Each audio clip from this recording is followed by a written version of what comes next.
미국민 2천만 명 이상이 이용하고 있는 오바마 케어가 연방 대법원에서 유지 보전 판결을 받았습니다. 백신 접종률 70%를 넘긴 주는 워싱턴 수도권 지역을 포함하는 16개 주로 집계되고 있습니다. 바이든 사회 인프라 방안에 근접하는 초당파 상원안에 서명한 공화당 상원의원들이 2배로 급증해 타협 가능성이 높아지고 있습니다. 미 신규 실업수당 청구 건수가 지난주 41만 2천 건으로 한 달 만에 다시 늘어났습니다. 7월에 영주권 문호에서 취업 이민은 전면 오픈됐고 가족 이민은 한두 달씩 진전됐습니다. 시청자 여러분 안녕하십니까? 워싱턴 뉴스 투데이입니다. 미국민 2천만 명 이상 이용하고 있는 오바마 케어가 연방 대법원에서 7대2의 판결로 유지 보존됐습니다. 텍사스 등 공화당 진영의 세 번째 폐기 시도에도 연방 대법원의 보수파 대법관들이 4명이나 가세해 기각시키는 바람에 오바마 케어의 모든 조치들이 계속 시행할 수 있게 됐습니다. 한면태 기자의 보도입니다. 미국민들에게 정부 보조금을 지급해 건강보험을 구입하도록 돕고 있는 ACA 오바마 케어가 세 번째 연방대법원 판결에서도 살아남았습니다. 연방대법원은 7대2의 압도적 차이로 텍사스 등 공화당 진영이 주장한 ACA 오바마 케어의 무효화 소송에서 원고 측 주장을 일축했습니다. 다수 의견을 대표한 존 브루어 연방대법관은 텍사스를 비롯한 원고 측은 ACA 오바마 케어에서 무보험자들에 대한 벌금이 없어진 후 심각한 타격을 받았다는 증거가 없어 위헌 소송을 제기할 권한과 근거가 부족하다고 지적했습니다. 특히 이번 판결에서는 존 브루어, 일레나 케이건, 소니아 소토마이어 등 진보파 3명에다가 존 로버츠 연방대법원장, 클래런스 토마스 대법관, 그리고 트럼프 시절 지명된 브렛 카버너, 에이미 코니 베라트 대법관까지 트럼프의 폐기 시도에 반기를 든 셈이어서 주목을 끌었습니다. 이로써 2010년에 시작된 ACA 오바마 케어는 2012년과 2015년에 이어 이번에 세 번째로 위헌 위법 소송에 걸려 연방대법원의 심판대에 올라왔으나 모두 유지 보존 판결을 받아 계속 시행하게 됐습니다.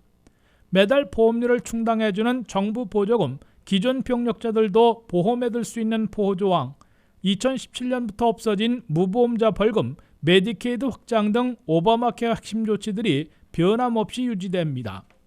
ACA 오바마 케어는 미국민들로부터 큰 인기를 끌고 있음에도 도널드 트럼프 전 대통령이 4년 내내 폐기를 시도했고 이번 소송도 지난해 11월 트럼프 임기 말에 제기돼 1심 연방지법과 2심 연방항소법원에서는 성공했으나 연방대법원에서 실패한 겁니다. ACA 오바마 케어는 조 바이든 대통령이 취임하면서 오히려 정부 혜택이 늘어나 가입자들이 급증하고 있습니다. 바이든 행정부는 팬데믹을 이유로 2월 15일부터 특별 추가 등록을 허용해 150만 명 이상이 추가 등록했으며 8월 15일까지 지속됩니다. 이에 따라 당초 1,750만 명이 이용하던 ACA 오바마 케어 가입자들은 2,100만 명까지 늘어날 것으로 예고되고 있습니다. 현재 930만 명 이상 월 건강보험료의 3분의 2나 충당해주고 있는 정부 보조를 받아 저렴한 보험료를 내고 건강보험을 이용하고 있습니다. 이와 함께 바이든 미국 구조법에 따라 4월 1일부터는 매달 보험료를 1인당 $50씩 낮춰주는 혜택을 주고 있습니다. WKTV 뉴스 한면택입니다. 메릴랜드와 버지니아를 포함한 수도권 지역의 성인 70%가 한 차례 이상 백신을 접종한 것으로 발표됐습니다. 전체 백신 접종률 70%를 넘긴 주는 16개 주로 집계됐고 미국 성인 전체 인구로는 약 65%가 접종을 마쳤습니다. 조현우 기자가 보도합니다. 워싱턴 수도권 지역에 위치한 메릴랜드, 버지니아의 성인 70%가 한 차례 이상 백신 접종을 마친 것으로 집계됐습니다. 조 바이든 대통령은 7월 4일까지 성인 인구의 70%에게 백신을 최소한 한 번 이상 마치겠다고 약속한 바 있습니다. 50개 주 중에서 16개 주는 현재 목표 수치를 달성했습니다. 목표에 도달한 대다수 주는 미국 동북부 지역으로 뉴욕, 매사추세츠, 펜실베니아, 뉴저지 등이고 이에 수도권 지역도 이번에 추가됐습니다.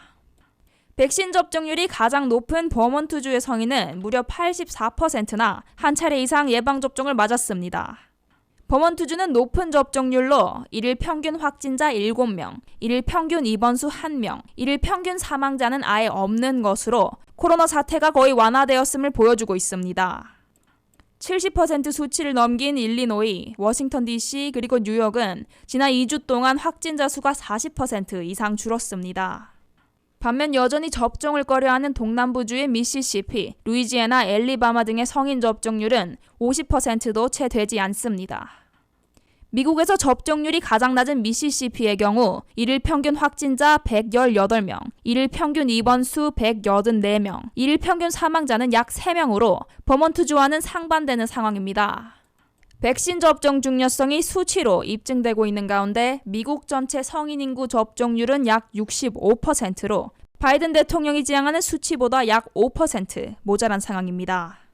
일부 주정부들은 거액 당첨금이 걸린 백신 복권, 현금 지원 등 여러 장려책을 제시하고 있습니다.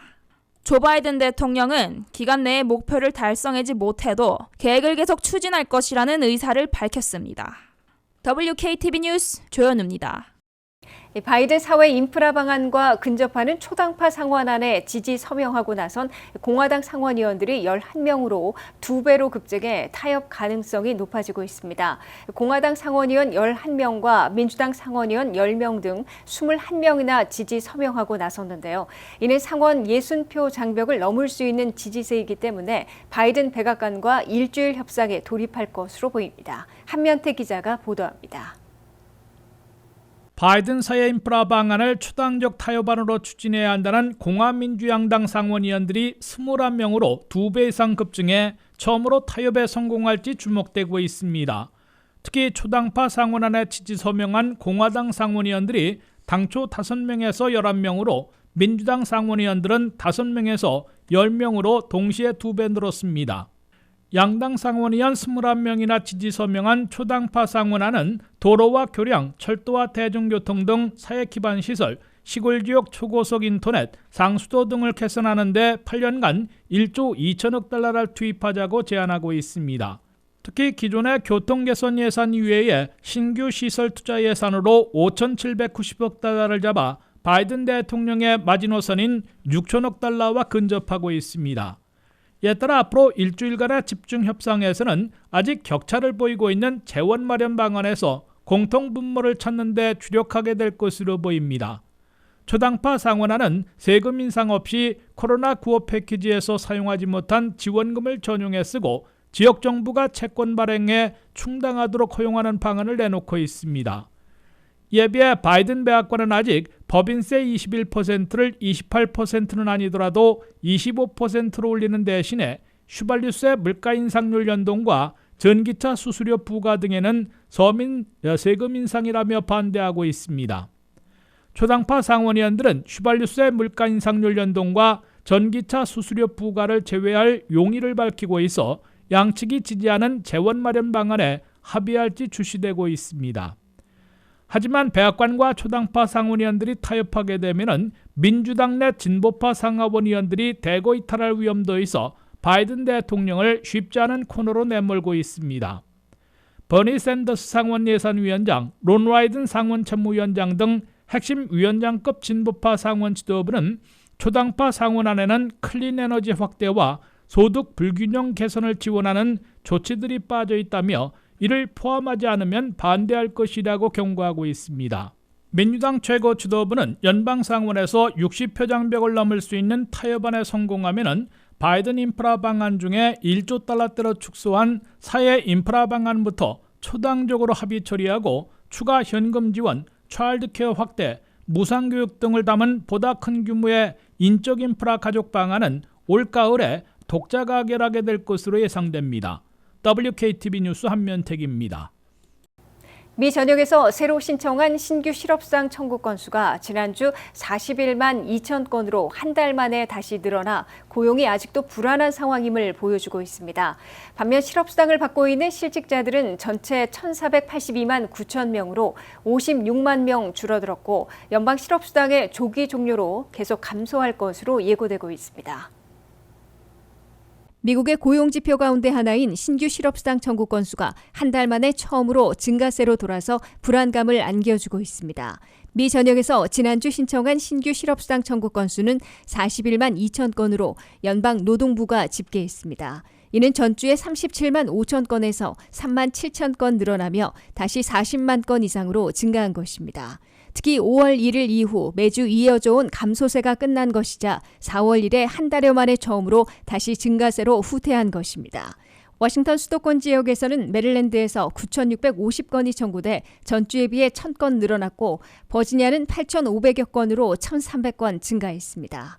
인구가 가장 많은 캘리포니아는 6만 8,600건이 청구돼 전주에 비해 15,700건이나 대폭 늘어났습니다.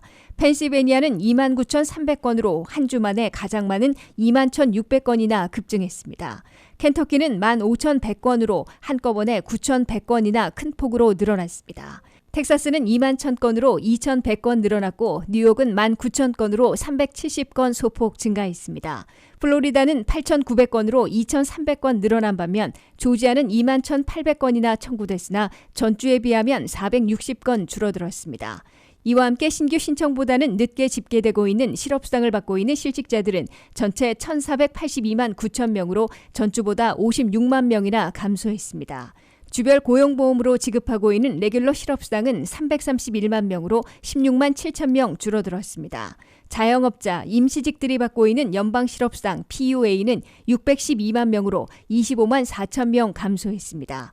장기 실직자들이 받고 있는 연방실업수당 PEUC는 516만 명으로 7만 5천 명 줄어들었습니다. 여기에 연방실업수당이 9월 6일까지 지급할 수 있는데도 6월 중순부터 7월 중순 사이에 중단하겠다고 발표한 주 지역들이 25개 주로 늘어나 410만 명의 실직자들이 연방실업수당을 상실하게 됐습니다. 한국사위 레리 호건 메릴랜드 주지사가 7월 3일부터 연방실업수당 주당 $300를 2달여 일찍 조기 종료하겠다고 발표하는 등 공화당 소속 주지사들이 이끄는 25개 주가 연방실업수당을 없애고 있습니다. 7월에 영주권 문호에서 취업 이민은 모든 순위의 승인일과 접수일에서 10개월 연속으로 전면 오픈됐습니다. 가족 이민에선 2의 순위가 거의 오픈됐고 1순위의 접수일이 가장 많은 2달 반 더 개선되는 등 한두 달씩 진전됐습니다. 김지수 기자의 보도입니다. 7월에 영주권 문호에서도 취업 이민 문호가 계속 활짝 열렸고 가족 이민에서는 한두 달씩 개선됐습니다. 국무부가 발표한 7월의 비자 블러틴에 따르면 취업이민에서는 모든 순위의 승인일과 접수일에서 커런트로 오픈됐습니다. 취업이민은 2021 회계연도가 시작된 10월 비자 블러틴부터 10개월 연속 오픈된 겁니다. 이로써 취업이민 수속자들은 1순위부터 5순위까지 이민 페티션 청원서만 승인받으면 마지막 단계로 영주권 신청서, 워크퍼밋 신청서, 사전 여행 허가서를 동시 접수시키고 잇따라 승인받을 수 있게 됐습니다. 7월에 영주권 문호에서 가족 이민은 2A 순위는 계속 거의 오픈됐고 1순위의 접수일이 2달 반 더 개선되는 등 전달보다는 빠른 한두 달씩 진전됐습니다. 시민권자의 21세 이상 성년 미혼 자녀들이 대상인 가족 이민 1순위는 최종 승인일이 2014년 11월 15일로 보름 진전된 데 비해 접수일은 2016년 5월 15일로 가장 많은 2달 반 나아갔습니다. 1순위 접수일은 전달에도 한꺼번에 5개월이나 급진전된 데 이어 이번에도 2달 반 더 개선된 겁니다. 영주권자의 배우자와 미성년 자녀들이 대상인 2A 순위의 최종 승인일은 계속 오픈됐으며 접수일도 2021년 6월 1일로 한 달 더 진전되며 사실상 오픈됐습니다. 영주권자의 성년 미혼 자녀인 2순위 B는 승인일이 2015년 9월 15일로 3주 진전됐고 접수일은 2016년 9월 22일로 5주 개선됐습니다. 시민권자의 기혼 자녀인 3순위는 승인일이 2008년 11월 1일로 2달 개선됐고 접수일은 2009년 8월 22일로 3주 빨라졌습니다. 시민권자의 형제자매 초청인 4순위는 승인일이 2007년 2월 8일로 2달이나 진전된 반면 접수일은 2007년 10월 1일에서 연속 제자리했습니다. WKTV 뉴스 김지수입니다.